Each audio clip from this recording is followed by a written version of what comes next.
Arkadaşlar, bugün Eminönü'ndeyiz. Birazdan Boğaz turuna çıkacağız.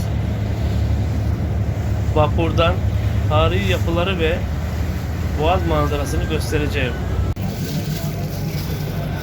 Şu anda Eminönü'ndeki tarihi yeni camiyi görüyorsunuz. Hemen yanında da meşhur balık ekmek tekneleri var.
Yılında çıkan yangında hasar görmüş sinirler.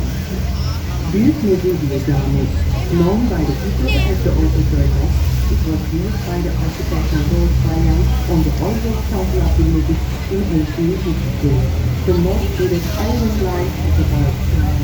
As will also be known, its composed of infinite views and a private area for camping. It has two minarets, each with a single gallery that are being reached by a flight of stairs. These arose with both the feet, it was restored in 1960 and the ground was reinforced by steps. It was exposed to Atlantic because of fire in 1994 and then restored again.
And the year one.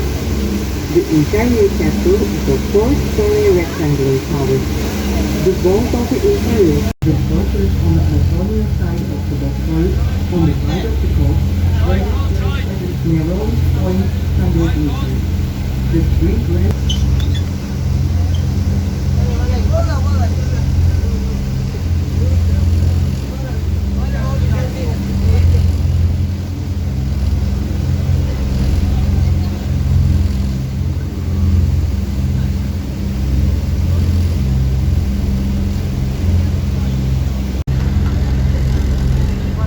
Keşif Rotası 55'e abone olup takip etmeyi unutmayın.